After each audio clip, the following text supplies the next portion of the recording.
It's a little dusty. A little dusty. A little dusty.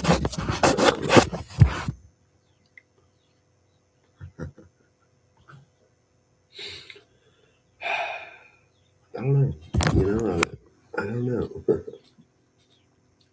Recently, I was watching a show the other day. Or I started a show and I haven't been keeping up with it necessarily, but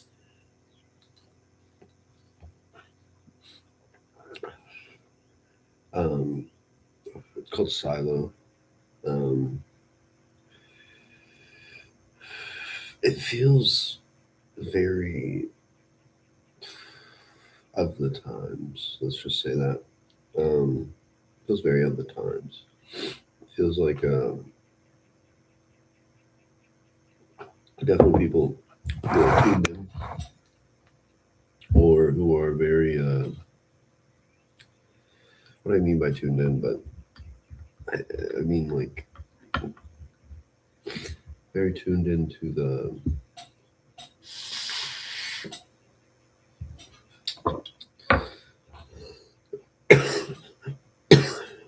to the political world,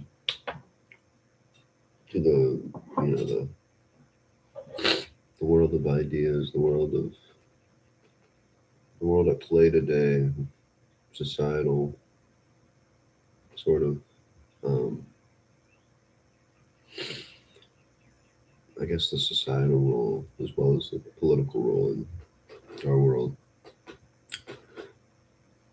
Why I want to bring it up? It's basically about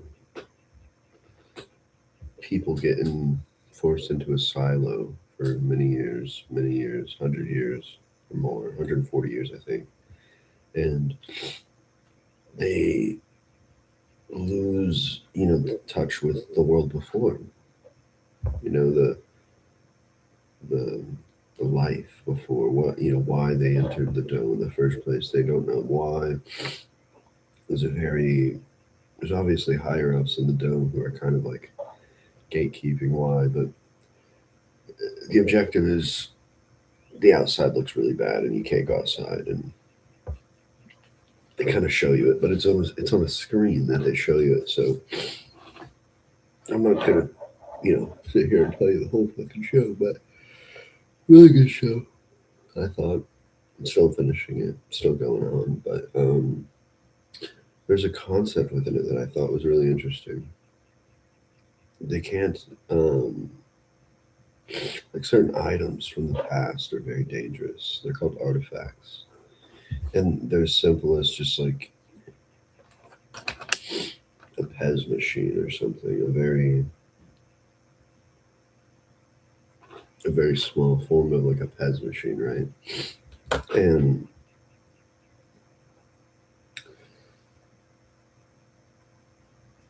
I lost my train of thought for a minute, but one of these like little Pez, you remember eating Pez, right? I haven't ate Pez in a while, but the Pez machine, in a way, is an artifact because it just like it's so old. No one knows what a fucking Pez machine is.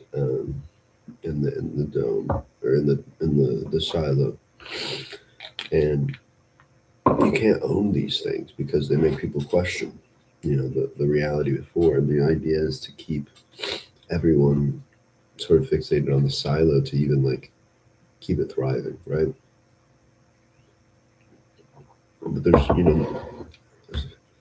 obviously people who are tuned into the past and asking questions, and there's a guy who's kind of plays a smaller role but a bigger part of the narrative, where he records himself talking about the certain things, certain aspects of the dome or the silo, and I don't know. It's when you see something that's like just resonates. That resonated. He's hiding these recordings until someone comes and finds them, pretty much. Um, and he's speaking about all these artifacts and all these things and the world before. I'm not saying I have any authority on speaking, but I would like to think that I'm doing that. I'm just existing within the perimeter, trying to make sense of what the fuck is going on. What have we forgotten? And there's a lot. First of all, there's a lot, a whole lot. Um,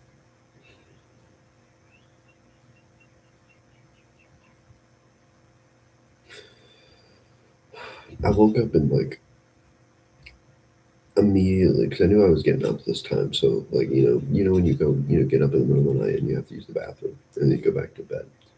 This was not that time. I got up, went to the bathroom, but I also brought my phone because I knew I was getting up or staying up. And I usually try not to bring my phone. And like I try to like write, a little notebook or a book. But this time I had my phone. We're not always perfect, but I had my phone. I was scrolling a bit, and then I just like, quickly came to that feeling of like, what the fuck am I doing? There's nothing on here for me more than just like dogma, propaganda, like my daily dose of it, right?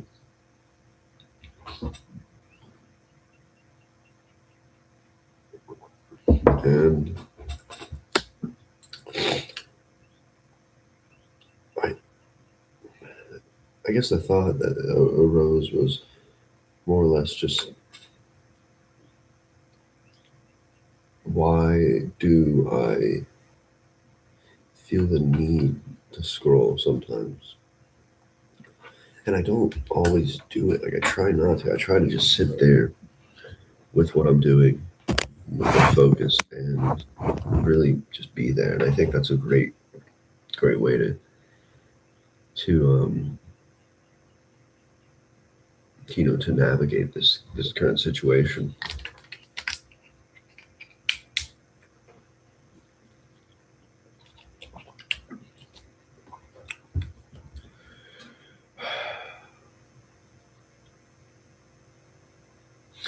I had more to say. I really did. But let's see if some words pop up and write some.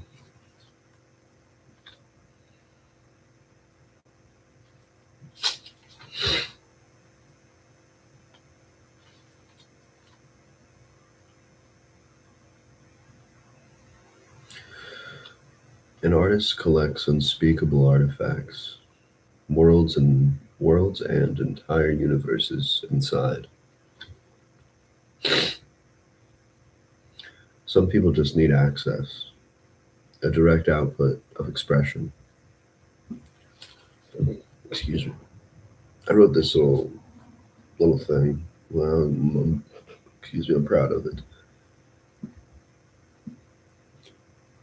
A world without a pause, without meaning shoved into your mind. Never any time to digest. Everyone is constantly full, and anything with emptiness scares them to consume without thought. The constant stimulation holds them, freezes them, and turns them into stone.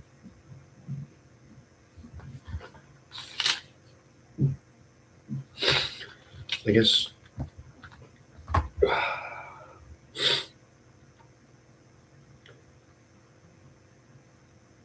I guess, to be vulnerable in my current like mind, I find it very hard to be not necessarily vulnerable, but I find it hard to relate with a lot of, you know, the opposite sex. But a lot of men my age too, the women I feel I have a struggle to relate to. I think it mainly has to do with like interest alone. You Men are kind of, I can definitely relate to men in some sense, on some levels. But even then, there's like a majority or a category of both genders that I'm not even sure the word to use. I mean, you see the title. I try to like hold these little talks into a title of some sort, and there's just a whole category of humans who are completely addicted to the screen. And it's not even like it's a small amount, it's everyone, it's all people in every scene. And we're in this weird point of sort of the screen and the internet providing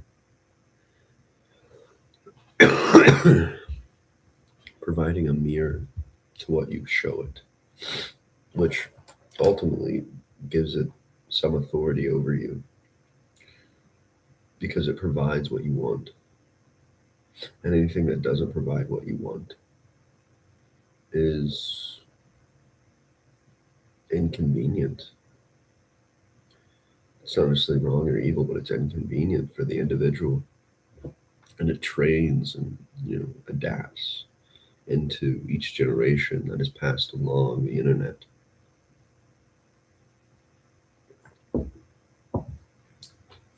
I've had visions of a complete removal of the screen on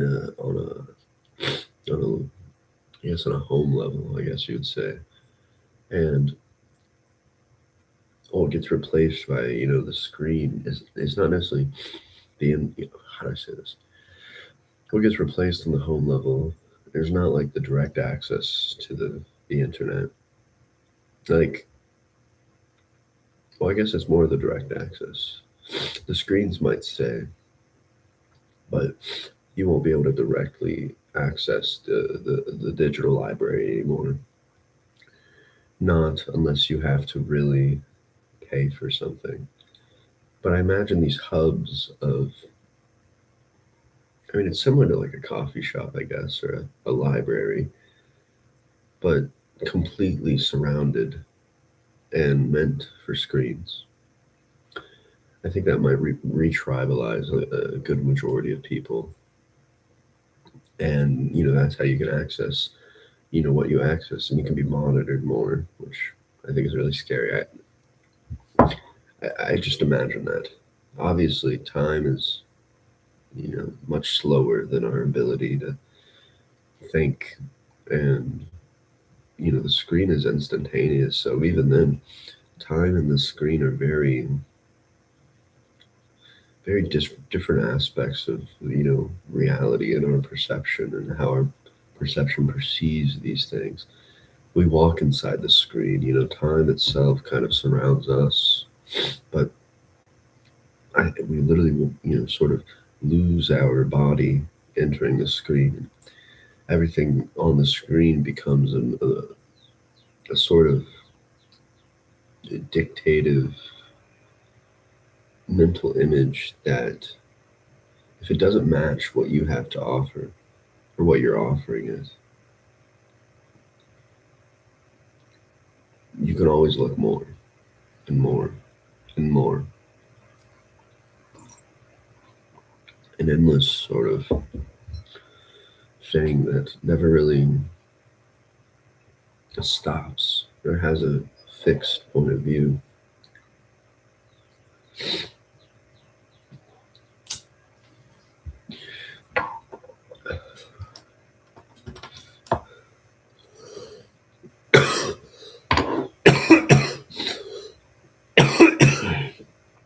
I think it's funny when I hear people talk about um, being sober, and they're always like, I just don't like the idea of a drug sort of relinquishing my control.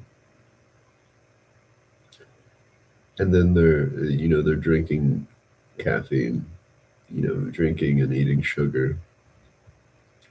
They're screen addicts, um, so on and so forth. But I always find it funny when I hear that about like certain drugs like weed or psychedelics, which are my main focuses.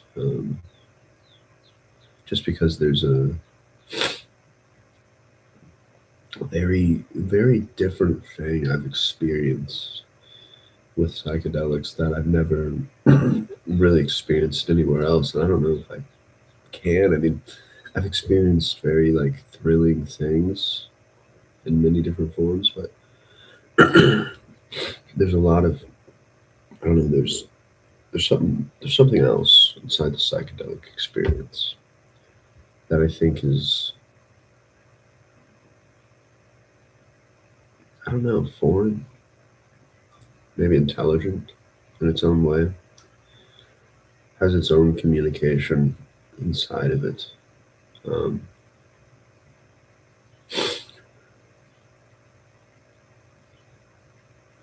there's just a lot of absurdities of language that we have and the meaning we give things. And I think we're in the state that we're sort of redistributing what things mean. And certain cultures and ideologies inside this sort of redistribution are not adapting well. They aren't, taking control. They're unable to take control of any, their people. They're having to adapt to the ways of the screen, using it to their advantage, using AI, to sort of push that culture and ideology. I, it's hard to grasp the entirety of the digital sort of happening, the electric grid that's being implemented through the screens and high speed connections and whatnot. It, and I think that scares us. Or I think it really scares the average, the dweller of all things. And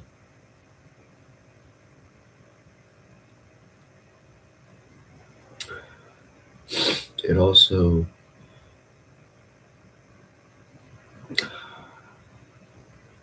for the thinkers, for the people who are trying to not figure anything out, but they're trying to observe what the fuck's going on, which I would claim that I am. There's not many people like this. You'll come to find, all the very cool, deep thinking people that you kind of or um, that appear in that way. They're very shallow usually, very surface level, and you can't really pick anything. Can't really pick anything new. It's almost just an expected form of expression. They've their own surface level thoughts of questioning. The questioning like things having double meanings or two or three things coexisting at once, and they all contradict and are hypocritical towards each other. But the in this world of language, the majority seek answers and seek meaning. The majority do not seek the question or ask questions. And the screen, as well as artificial intelligence, they provide the answer. They provide the meaning as soon as you ask anything to it.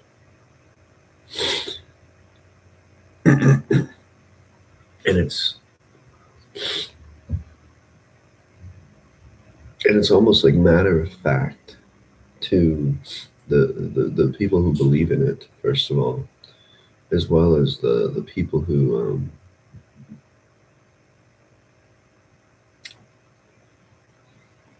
enable it. And we could go deep into, the people who are, buying and selling, the companies who hold the digital weaponry and the AI weaponry. And we could really look at, their background, their family history, yeah, along, just throughout the generations, what kind of people have been seeking power. And this brings me back to my point of explaining the show Silo to you, how, things have been forgotten, things have been lost, and there's, certain people who are trying to find the artifacts, and they're trying to, redistribute the word of just the word being, like an area where we can question, where we can call it the bullshit, where we can sort of identify that this is not necessarily true, but it's appearing to be real, And I think a lot of these internet companies, these tech companies, these artificial intelligence companies, I think they are the new government. I think the government, as we know it, is taking a sort of backpedal in control, but they appear as more of a, well, sort of like an acting group. The government does now, where the puppet masters, if you will, the ones controlling the strings, are these sort of internet companies, these are AI companies, these social media platform companies, and I guess the content that these sort of companies provide is the sort of performance of the government and its role and what it's doing, and it's very hypnotic in the way it's distributed, because for so long we've had the government in informs, kind of tell us what's up, you know or they're able to collectivize the thought, and they're able to, the government was able to distribute that themselves. Now every idea, every sort of law that gets passed or thing that happens, it's not coming straight from the government anymore. It's coming through the screen. It's coming through these artificial intelligence summaries. It's coming from people using AI and typing words into them, words into the prompt, the AI language prompt, and completely building worlds that are robbing people of their attention. Straight up robbing people.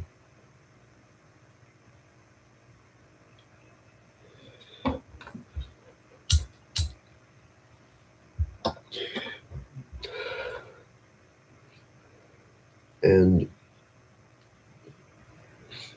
I guess for me,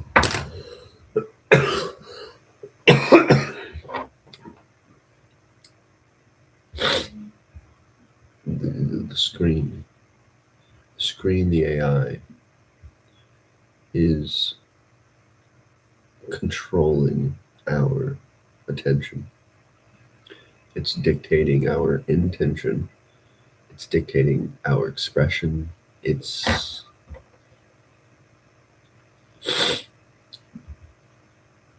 it's it's subbing us out.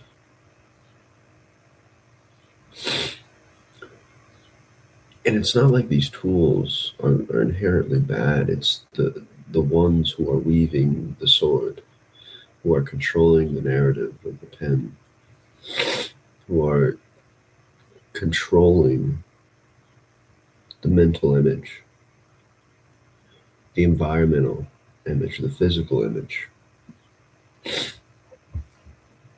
Now, to be more dramatic, the screen holds a sort of, it holds the ability to always have access to art and entertainment. And it can really,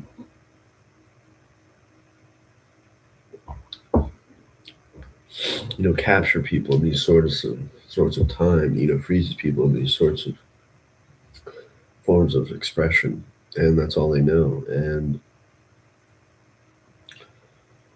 there's a much larger global perspective through the screen.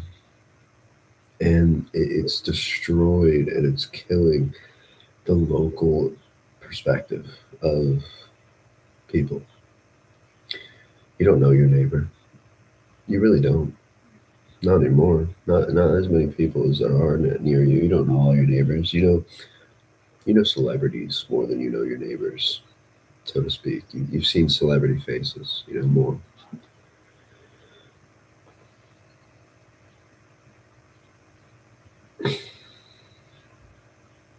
And when our art and human expression becomes a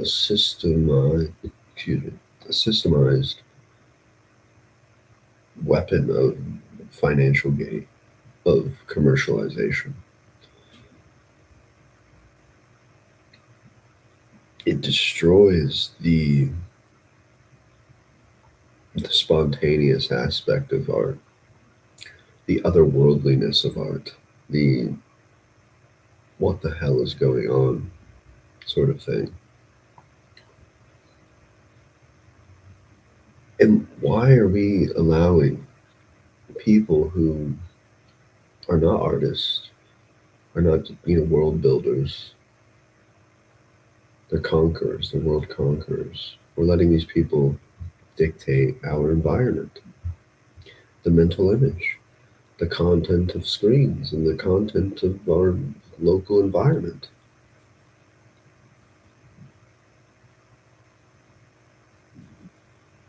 And I think in a way, because of the amount of screens, the amount of people that are here, and the amount of information we have access to, cripples us into a fear-like state of,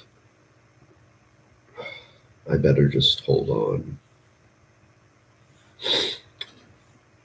And everything that this environment and culture holds enhances and extends our ego into action.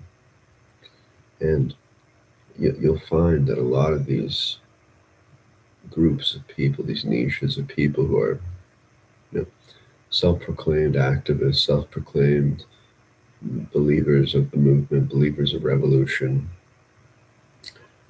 they're more egotistical than anyone. They're more materialistic than anyone. They're more ready to defend an identification with something more than anyone. I think we're going to start seeing homeless people become homeless and be more addicted to screens than anything else. And it's simply because the screen can summon an image, can summon the sounds that convince you that you're doing something. And we now have the ability to never turn it off if we're really adamant about it. And what does that do to the individual?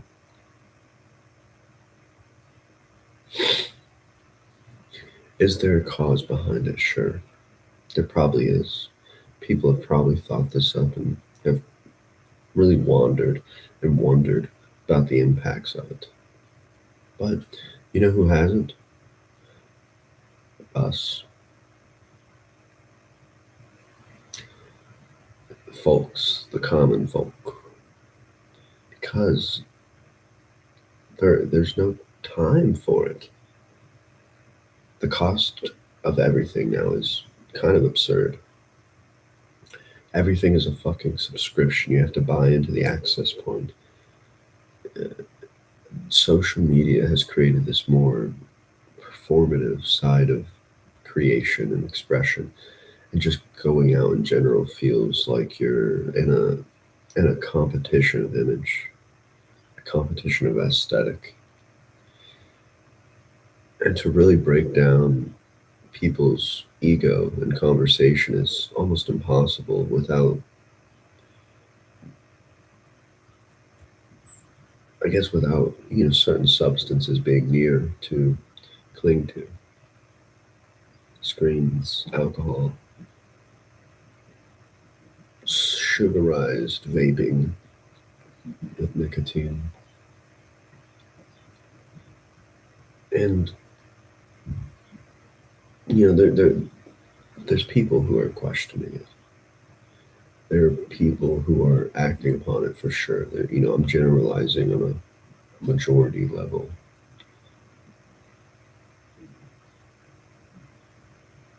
Because truly we are surrounded and embedded in some sort of electrical, digital, metal circuitry with wires and mechanical processes.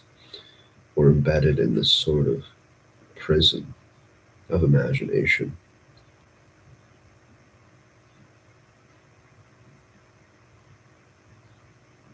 People have lost the confidence within their own imagination, within their own, you know, within their own ability to paint and draw and sing and dance. We've been programmed to believe that we need some sort of gain or financial reason.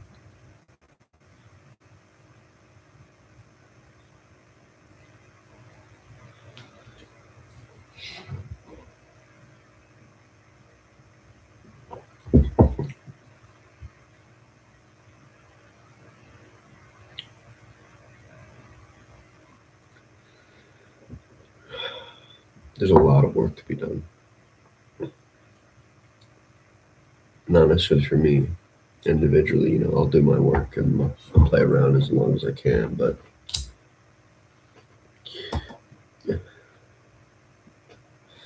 but we're in the in between, I'd say, of this new world and this old world.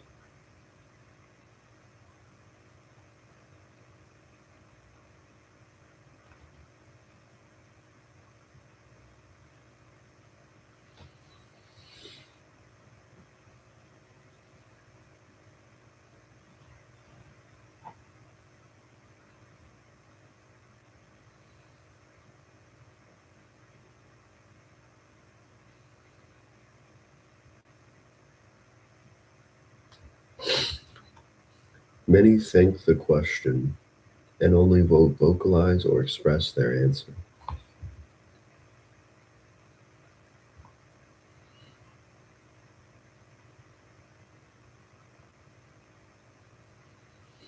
Prophets of God or scientists of the universe?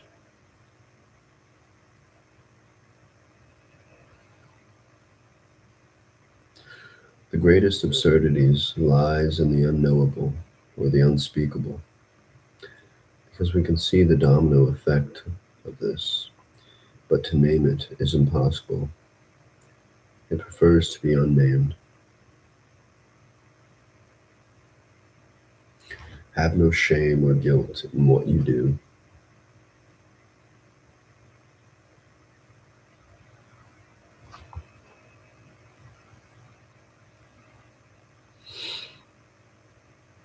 Digital institutions, mentally integrated, digital institutions, mentally integrated, electronically imprisoned in the digital institution.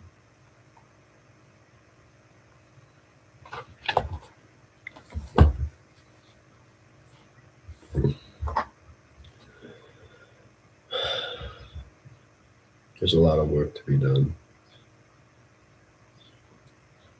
There's a lot of conversations to be had.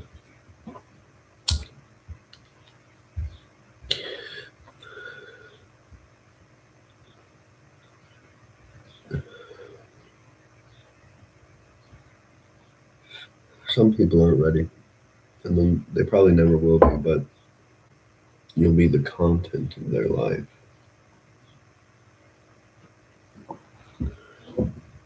An individual has to choose the calling inside them. They have to walk the path. They have to unlock the mystery.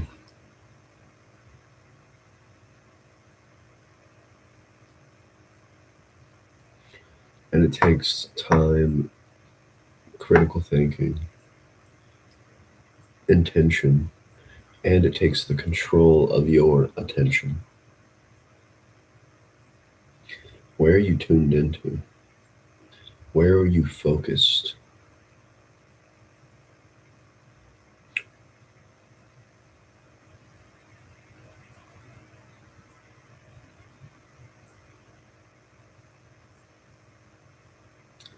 Carry on.